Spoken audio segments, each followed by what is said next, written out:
जय गुरु जी। शुक्राना गुरु जी। अनंतम अनंतम शुक्राना, हर शाह शुक्राना। संगत जी, गुरु पाप, पहले तो मैं आपसे माफ़ी मांगना चाहूँगी कि कल मैं 5 तारीख को सत्संग नहीं कर पाए। बार बार संगत जी मैसेज गुरु जी का आ रहा था, तू शुक्राना करना भूल गई है, वो याद दिला रहे थे।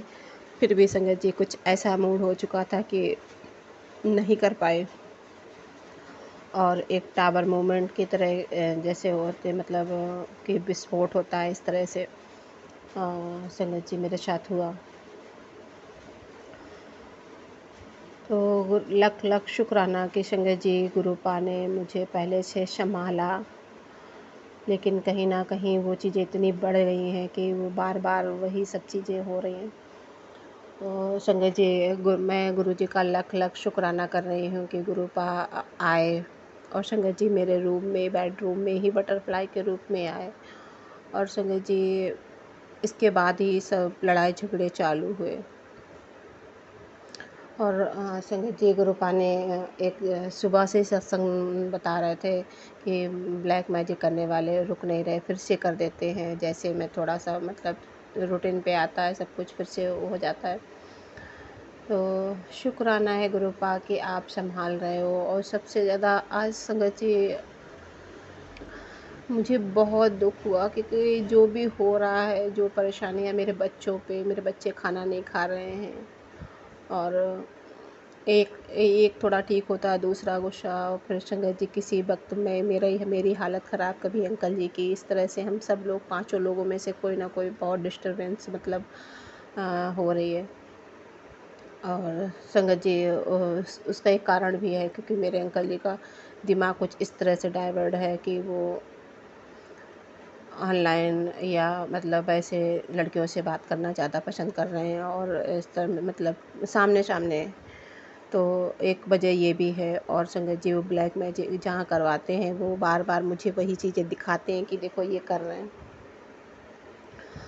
और फिर इसके बाद लड़ाई झगड़े और बहुत सारी चीज़ें होती हैं। और संगत जी मेरे बेटे ने भी कई टाइम से स्कूल जाना और खाना खाना, यहाँ तक मतलब गुरुजी ने बहुत सारे सत्संग सुनवाए हैं कि तो उसको मतलब डॉक्टर के पास, और ना ही संगत जी वो डॉक्टर के पास जाने को तैयार हो रहा है, और ना जल प्रसाद लेने को। और मतलब बहुत एकदम शांत हो गया है, अंदर से घुट रहा है। गुरुजी का मैसेज आ रहा है कि वो अंदर से घुट रहा है और उसको बीमारी हो रही है। तो गुरुपा प्लीज़ आप ही को देखना है। और संगत जी मुझे नहीं पता कि गुरुपा ने क्योंकि मेरे अंकल जी जब शाम को बच्चे को डांटा, और वो भी मतलब बराबर उसका भी बहुत ज़्यादा अजीब सा बिहेवियर था। तो वो भी पापा से मतलब बहुत ज़्यादा और गलत बोल रहा था। गलत क्या मतलब बोला तो नहीं, लेकिन गुस्सा उसको बहुत थी, अंदर से उसको गुस्सा बहुत है। तो सुनिए जी तो मेरे अंकल जी कहने लगे कि फांसी लगा ले तू।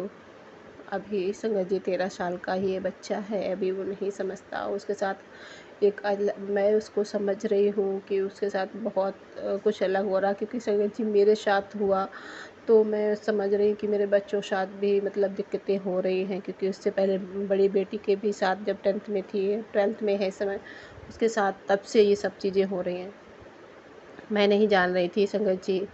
जब बहुत ज़्यादा दिक्कत बढ़ी तब मैंने कहीं पूछा था, तो मुझे पता चला।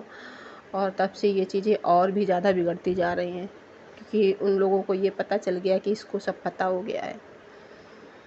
तो हाँ संगत जी गुरुपा ने कोई बहुत ही बड़ा मेरा कष्ट काटा है, मेरे बच्चे का या मेरे में से हम लोगों में से किसी का बहुत बड़ा कष्ट काटा है। क्योंकि संगत जी वो बटरफ्लाई ना पूरे कमरे में रात भर, मैंने काफ़ी टाइम तक पंखा नहीं चलाया, लेकिन रात भर सोना था बच्चों को, कहीं ना कहीं वो उठ के फिर थोड़ा चलाते, फिर एसी चलाते। संगत जी एसी में भी कुछ दिक्कत आ गई, वो सारा फ्रीजर जैसी जम जा रही है, उसमें आइस ज़्यादा बन रही है।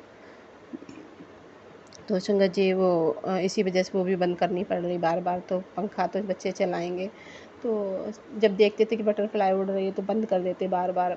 और रात में संगत जी मैं सो के अभी उठी, अचानक से अंकल जी को देखने गई कि वो दूसरे कमरे से निकल के वो नीचे जेठानी के कमरे में वहाँ नीचे चले गए। जेठानी क्या है, उनका लड़का है, जेठानी का लड़का, वो वहाँ उनके, क्योंकि संगत दूसरे कमरे की भी एसी ख़राब हो गई, उसका भी कुछ गड़बड़ हो गया, वो भी नहीं। तो संगत जी, मेरे अंकल जी अपने लिए बिल्कुल भी कहीं एडजस्ट नहीं करते, मतलब एडजस्ट तो करते हैं, लेकिन उनको अगर ज़रा सी परेशानी है तो वो कहीं ना कहीं किसी कमरे में चले जाते हैं। तो संगत जी, मैं कहाँ चली जाऊँगी, मैं तो अपने बच्चों के साथ यहीं थी। और तो संगत जी, वो बटरफ्लाई बार बार इधर उधर कमरे में बैठती रही। और संगत जी, सुबह भी 3:30 बजे मुझे सोते में ही मेरे कानों में धुन जैसी बजी कि जैसे मुझे अमृत बेला के लिए गुरुजी ने उठाया। और संगत जी, वो भी धुन मुझे एकदम अभी याद नहीं आ रहा कि कर्मों का लेखा जोखा लिखा होता है, वहाँ किसी का कुछ नहीं चलता। तो गुरुपा ही जानते हैं कि मेरे कौन से कर्म ऐसे हैं और क्यों मेरे साथ ऐसा सब बार बार हो रहा।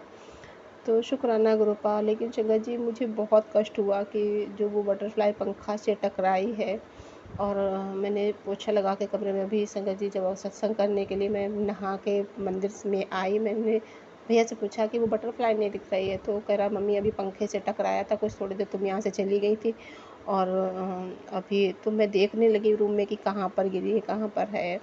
और मतलब देखा तो संगत जी, वो मंदिर में हमारे कट के उसका एक नीचे का पार्ट तो मुझे नहीं पता, ऊपर के पर बचे थे और ऊपर का सर सिर्फ बचा था, और वो छटपटा रही थी। संगत जी, मेरे देख के आंसू आ गए कि गुरुपा ने बहुत बड़ा कष्ट काटा है। शुक्राना गुरुपा, शुक्राना, अनंतम अनंतम शुक्राना, हर सांस शुक्राना। आप अपने बच्चों का ध्यान रखते हैं, अनंतम अनंतम कोट कोट शुक्राना। संगत जी, मैं आगे का सत्संग यहीं पे अगला सत्संग फिर से जब भी होगा करूँगी। और मुझसे बोला नहीं जा रहा है संगत जी। और गुरुपा, सॉरी, आपकी बेटी फिर से आएगी आपका सत्संग संगत को सुनाने। शुक्राना गुरुपा, शुक्राना, कोट कोट शुक्राना, श्वास श्वास शुक्राना। जय गुरु जी, शुक्राना गुरु जी, अनंतम अनंतम शुक्राना। गुरुपा, अपनी बेटी को माफ़ करना कि कौन से ऐसे कर्म हैं जो बच्चों को इस तरह से भुगतने पड़ रहे हैं, या मेरे साथ। तो शुक्राना गुरुपा, जो भी है आप कटवा रहे हैं, यहाँ तक कि अपनी जान दे के भी। शुक्राना, अनंतम अनंतम शुक्राना, श्वास श्वास शुक्राना। जय गुरु जी, शुक्राना गुरु जी।